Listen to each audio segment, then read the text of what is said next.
This was our exclusive story for the week over at the Dissenter newsletter. If you were a subscriber, you were sent the full details on this.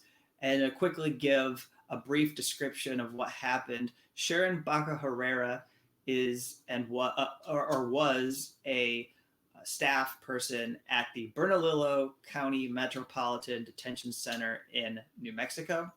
And she watched video of a man named Vicente Villela, who was 37 years old. He was killed by a staff. He was killed by the officers, correction officers. There's video that was released of it. I presume it's similar to what she viewed.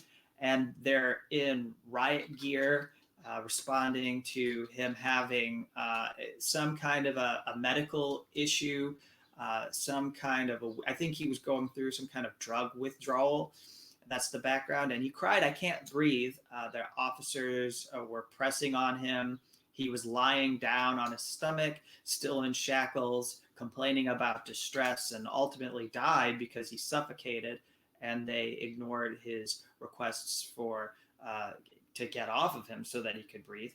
And this complaint was filed by Sharon because she ended up being terminated by this facility, and she alleges that the officers who were involved in killing were boasting about killing inmates, that she brought this to the supervisors and complained about what was happening, and then eventually, instead of responding to her allegations, they decided that she was not a good fit that was their words, that she was not a good fit for the Metropolitan Detention Center, and so she was fired from her job, and she's seeking compensatory damages, back pay, double back pay, and seeking other damages related to the emotional distress that she incurred from going through all of this, the damage to her reputation that she's had to deal with from going through this. And this, to me, is we have another story that we're going to get to here about this. So I'll withhold a larger statement that I have to make about how her story fits into police and prison whistleblowers. Yeah, let's turn to Miami Beach next. We have the police department there cleared a cop who punched a man and punished the whistleblowers who exposed the video. Sounds about right. What is this story? Yeah. For the cynical, you won't have any, it's not like you'll be like, "Oh, I can't believe this is happening."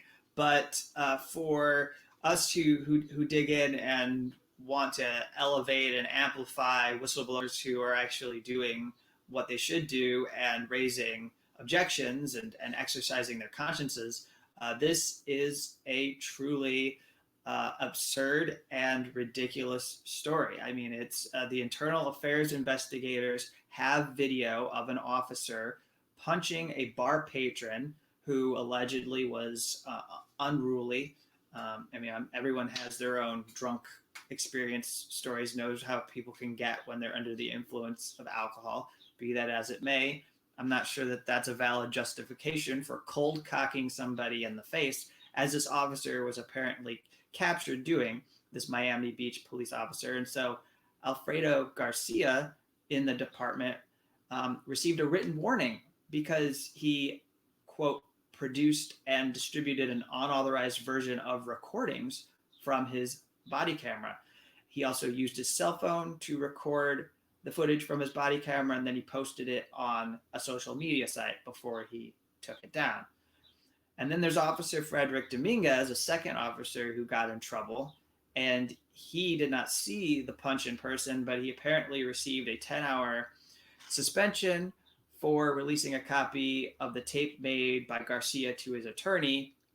And then the officer, according to an internal affairs report, asked he asked his attorney to forward this to the proper authorities and sought whistleblower protection. So we have an even more clear-cut case of retaliation there, and subverting and showing contempt for the process of whistleblowers going through proper channels, because he was going to his attorney and he was seeking whistleblower protection so he could expose what the Internal Affairs Department was doing to cover up this violence. And apparently, Dominguez still works as a Miami Beach police officer. This is from the Miami Herald.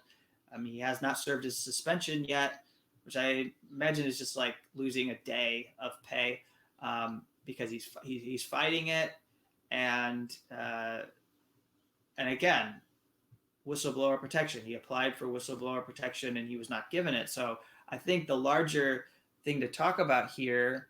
Oh, by the way, it was determined by the Internal Affairs Department that the officer who punched the bar patron actually used a quote proper amount of force, end quote. So in that case, so he's fine. So there's nothing we're going to do about the person who cold cocked the bar patron. But let's deal with the other people, the whistleblowers who had something to say about this violence and objected to it and felt like that's not something they would do normally in the line of duty. And I think we've arrived at a conversation that we should have here, because it's been popularized by various media outlets that we need to elevate these good police whistleblowers. We need to do more to make it so that they can expose what these systems are doing, what policing is on unfolding, what's happening in prisons. And I don't think that that's a negative thing, but I believe that both of these cases raise the issue of whether that's going to be good enough to reform these systems. And I also think it's unfair to these individuals to expect them to be the martyrs who carry this on their shoulders and ultimately bring about these reforms that you imagine are possible because they are blowing the whistle.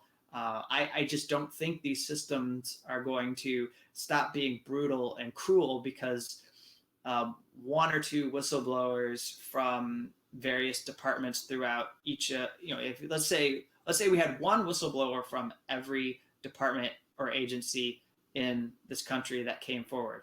Well, if all of them sacrifice themselves, I just don't think we're going to see the kind of meaningful changes that we need. And so this idea that people are just going to step forward and speak up, and then we're going to prevent future George Floyds or Sandra Bland's or Ahmaud Arbery's or whatever, and obviously that was a vigilante person who killed Ahmed. But the idea that we're just going to see these people step forward and then it's going to change the culture is something that has to be put down.